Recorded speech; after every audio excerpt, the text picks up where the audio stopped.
Bonjour à toi chers zappeurs, bienvenue dans le monde fantastique du cinéma, des séries télé et de la musique. Je recommence ce numéro parce qu'en fait j'étais arrivé à la fin, je l'avais tourné, et impossible, trou de mémoire, impossible de me souvenir du troisième thème qui était abordé dans le film et que je voulais aborder dans cette vidéo. Et bien sûr, au moment où j'ai fini la vidéo, paf, ça m'est revenu. Donc je recommence. Là nous allons ouvrir le Zapacho numéro 29 et revenir sur le film Companion. Donc si ça t'intéresse, ne zappe pas. Avant d'aller plus loin, n'hésite pas à liker, commenter, partager et t'abonner à ma chaîne. D'une part pour ne rien louper des actualités que je partage dessus, des vidéos. Et puis j'ai aussi un onglet communauté où je suis plutôt actif et je te demande très souvent ton avis. Donc ça peut être intéressant d'échanger sur les sujets d'actualité. Revenons-en donc à Companion, c'est un film, alors sur Allociné, il est marqué en horreur. Pour moi, c'est plus un film science-fiction slash horrifique. Voilà, il est sorti le 29 janvier 2025 et a été réalisé par Drew Hancock.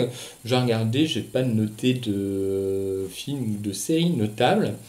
Le film est plutôt bien reçu par le spectateur parce que j'ai fait des moyennes sur 5 sur plusieurs sites, donc 3,6 sur Allociné, 3,5 sur Metacritic, 3,7 sur IMDb. Donc on voit que c'est quand même plutôt, il n'y a pas d'écart d'un site à un autre, hein, c'est relativement stable. Et sur Rotten, il est fraîche à 93%, on atteint à peu près une moyenne grosso modo de 14 sur 20 pour le film. Et ce qui vient confirmer ça, c'est justement aussi au niveau du box-office, puisque 3 février 2025, a priori, sur ses 3 premiers jours d'exploitation aux États-Unis, il aurait déjà atteint 9,5 millions de recettes. À l'international, lors de sa première semaine d'exploitation, on serait à 5,5 millions à l'international. Donc on aurait des recettes déjà à 14 millions, sachant qu'à mon avis, les chiffres ne tiennent pas compte des derniers jours passés. Donc je pense que le film va se rentabiliser assez largement, puisque le film a coûté 10 millions. Même si on est à 14 millions, après, c'est ce que je te disais, 10 millions, mais on a 14 millions de recettes, mais il n'y a pas 14 millions qui reviennent directement au studio pour rentabiliser le film, hein. Il y a une grosse partie qui est reversée du coup aux salles, donc du coup aux exploitants, pardon. Donc voilà, il faut faire quand même, je pense, il faudrait tabler plus sur du 20 millions pour que ça soit rentabilisé. Donc, de quoi parle Companion? Eh bien, Companion, en fait, ça raconte l'histoire de Josh, qui est ici campé par Jack Quaid, dont j'ai déjà parlé, puisqu'il joue dans The Boys, ou encore, il joue encore un copain toxique dans Scream 5, dont j'ai déjà parlé également juste ici. Et de Iris, donc campé ici par Sophie Thatcher. Donc Josh et Iris se rencontrent, ils tombent amoureux, et puis ils décident d'aller passer ensemble le week-end chez Sergei, une relation d'une amie de Josh qui s'appelle Kat. Et bien sûr, ce week-end va très très mal se passer et ça va partir en jus boudin. Donc, lors de ce week-end, il va aussi y avoir un couple gay, Patrick et Ellie, qui seront de la partie. Alors, qu'ai-je pensé du film? Dans l'ensemble, je suis plutôt d'accord avec les critiques spectateurs. J'aurais tendance à mettre, on va dire, entre 13 de moyenne au film, 13 sur 20. Donc ça reste à peu près dans ce qui est marqué là. Le film a un scénario basique, mais qui fonctionne. Voilà, avec des thématiques, 3 thématiques intéressantes, je reviendrai dessus. Le développement des personnages, écriture des personnages, alors on est sur quelque chose de très très succinct, faut rien attendre de fou. Il y a des personnages, voilà, ils sont écrits très en surface, d'autant plus le personnage de Sergei. En fait, le personnage de Sergei est vraiment là pour faire la bascule au niveau de l'histoire. Voilà, ça va être lui l'élément déclencheur de tout le truc. Et du coup, après, tout ce qui entoure ce personnage, c'est un peu flou, parce qu'on nous laisse penser au début que c'est quelqu'un de mafieux, de peu recommandable. Lui-même dit qu'il a du sang sur les mains, etc. Et puis un peu plus tard, en fait, on découvre qu'il est très très riche parce qu'il possède 12 millions de dollars, et qu'en fait, il serait apparemment juste revendeur de gazon, enfin, ou un petit truc, quoi. Tu te demandes comment il a pu faire sans salir les mains pour acquérir une telle fortune. Donc en fait, ce qui entoure ce personnage n'est pas très très bien développé, plutôt flou, et voilà, c'est pas terrible. Le casting joue bien, voilà, on n'a pas des grands acteurs, hein. Jack Quaid c'est pas le meilleur acteur du monde, mais il fait le taf. Sophie Thatcher est plutôt convaincante en Android, et puis elle arrive justement, je trouve dans son jeu, je sais pas si tu connais Real Humans, la série en 2 saisons, je sais plus de quel pays elle vient, des pays nordiques, etc. Dans Real Humans, les acteurs qui jouent les robots sont quand même très marquées dans leur jeu. Ici, hormis dans les moments en fait où elle parle un petit peu comme un robot, lorsque par exemple elle va donner la météo, etc., je trouve que ce côté robot est présent, mais pas marqué, appuyé, quoi. Donc je trouve ça plutôt bien parce qu'au final, elles se font dans la masse et comme ça, tu n'aurais vraiment pas l'impression que c'est un robot. De plus, je pense que c'était peut-être pour des raisons économiques. Je trouve intéressant le fait qu'elle n'ait pas de connectique ou quelque chose qui marque visuellement que c'est un robot.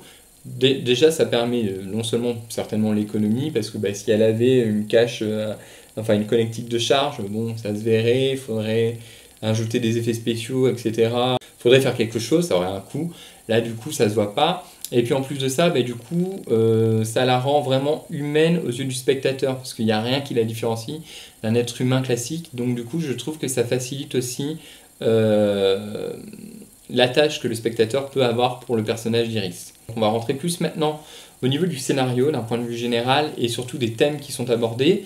Donc ici, le scénariste nous questionne en fait sur ce qu'est l'humanité, ce qu'est la plus-value d'être un être humain en fait, parce qu'on est censé avoir de l'empathie, ressentir des émotions, et ces émotions sont censées faire de nous des humains et des gens, on va dire, civilisés et pas maltraitants.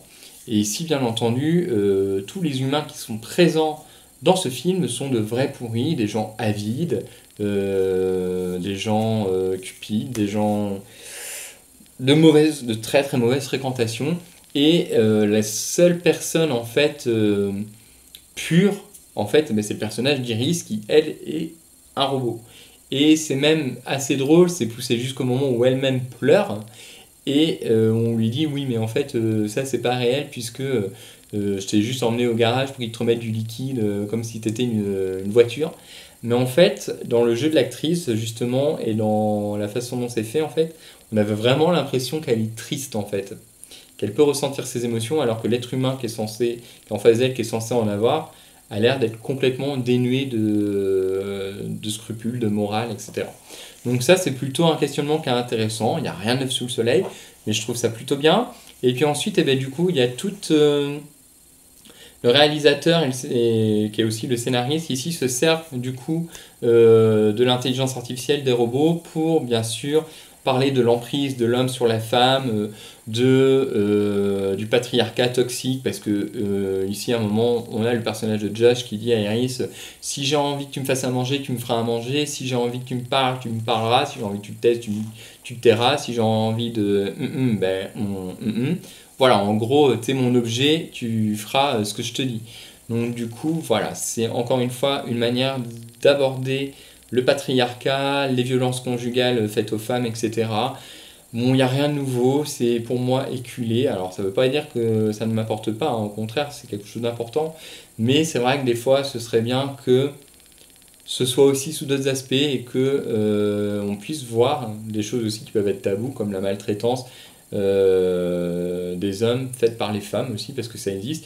Et c'est dommage qu'on ne voit pas non plus ça et que tout soit toujours vu sous un même angle. Mais après, c'est peut-être l'époque aussi qui veut ça, mais il y a encore des choses à faire, je pense, en termes d'équité. Voilà, du côté de la femme, d'avoir la femme, et du côté aussi d'avoir l'homme. Et après, du coup, ça aussi, ça montre justement, parce qu'il y a cette liberté, voilà, de la part de... il y a cette métaphore voilà, de la femme de s'émanciper du patriarcat, etc.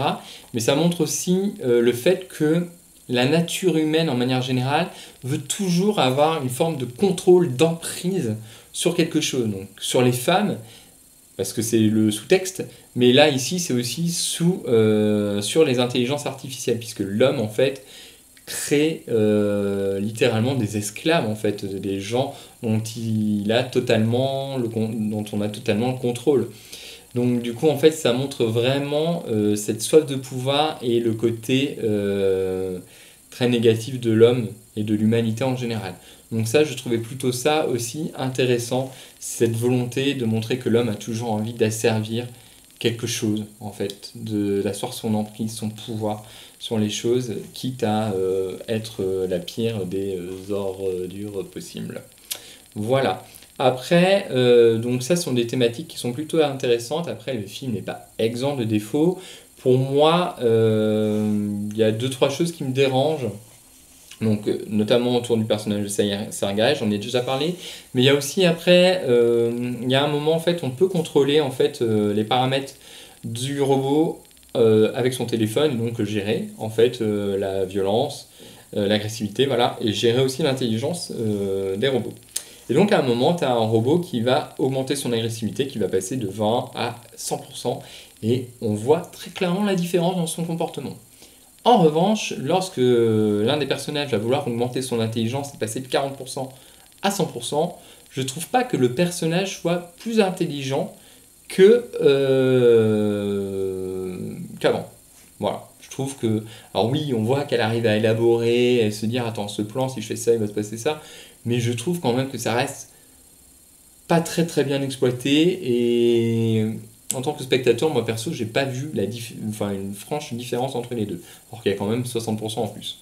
Ça, c'est le premier point. Deuxième point, il y a une scène qui m'a gêné, c'est la scène de la voiture, donc où Iris va dans la voiture. C'est une voiture qui est contrôlée vocalement, mais avec la voix de Josh. Elle essaye donc de faire démarrer cette voiture. Bien entendu, ça ne fonctionne pas puisqu'elle n'a pas la voix de Josh. Et donc, par le biais du téléphone, en fait, elle cherche à reproduire la tonalité de voix de Josh. Et là, forcément, ça fonctionne. Et la voiture démarre. Cette scène fonctionne, on comprend bien que c'est pour le suspense, etc., pour apporter un petit peu d'énergie au récit, et il n'y a pas de souci. Mais pour moi, c'est quand même gênant parce que dans la voix, il n'y a pas seulement que le ton de la voix, il y a aussi l'intonation, la façon dont on prononce les choses. Et ça, même si tu mets je sais pas comment appeler ça, la même tonalité de voix, ça ne remplace pas après l'accentuation, la prononciation que peut avoir la personne. Donc que la voiture démarre comme ça, je trouve ça aussi un peu facile. Mais bon, on passe. Après, il y a aussi des bonnes trouvailles, notamment quand Iris se retrouve face à un représentant de la loi et que comme en fait on sait que c'est un robot elle est obligée de dire la vérité tout le temps. Du coup, le fait qu'elle change sa langue pour justement ne pas pouvoir se faire comprendre et ne pas que la personne dépositaire de l'autorité sache ce qu'elle a fait, elle change sa langue, l'autre en face du coup n'y pige que rien, et donc ça je trouvais plutôt ça intéressant. J'ai du mal à m'exprimer, c'est la fin de semaine, hein, faut pas m'en vouloir, je suis à l'ouest. Et après il y avait un autre aspect, c'était tout l'aspect rencontre. Voilà, parce qu'on nous présente la rencontre, le film commence avec la rencontre d'Iris et de Josh. En fait, plus tard, on va se rendre compte que tout ça ne s'est pas passé tel qu'on nous le montre. Et je trouve ça plutôt intéressant. J'aime bien aussi, mais c'est encore survolé aussi, la relation que peuvent avoir Patrick et Ellie. L'un des deux est un robot. Et il y a réellement un vrai attachement de la part du robot, etc. Peut-être plus que de la part de l'humain, encore une fois, qui se sert du robot. Donc voilà, je ne sais pas si je suis clair, mais en tout cas, il y a des thématiques intéressantes qui ne révolutionnent rien dans le film pour résumer. C'est bien joué, c'est bien rythmé, on s'ennuie pas, le film dure 1h30. La bande son est sympa, elle m'a plusieurs fois attiré l'oreille. Donc c'est un film que je te conseille d'aller voir, tu peux passer un bon moment si tu aimes ce genre de film-là. Et au passage, n'hésite pas non plus à regarder la série Really Humans, 2 saisons, et c'est aussi très très intéressant. Et puis c'est quelque chose auquel nous allons être confrontés, hein. L'IA commence vraiment à être partout. Je pense que bientôt, ce monde-là, avec un monde où on a des robots domestiques, etc., je pense que ça peut très vite arriver. Donc ces questions-là qui sont soulignées dans ce genre de film, je trouve ça toujours intéressant de s'y pencher, d'essayer d'y réfléchir un peu. Il y a aussi la série Westworld aussi qui traite aussi pas mal de ça. Donc voilà, et puis l'émancipation des robots, leur volonté d'avoir leur propre liberté, etc., de ne plus dépendre de l'être humain. Voilà, ce sont des thématiques qui sont intéressantes et qui font réfléchir, voilà, sur notre futur. Donc si tu as aimé ce film, ou même si tu ne l'as pas aimé, tu peux me laisser un petit commentaire sous la vidéo, n'hésite pas à liker aussi la vidéo, à t'abonner à la chaîne, et je te dis à très bientôt pour un prochain numéro de Zap. Bye!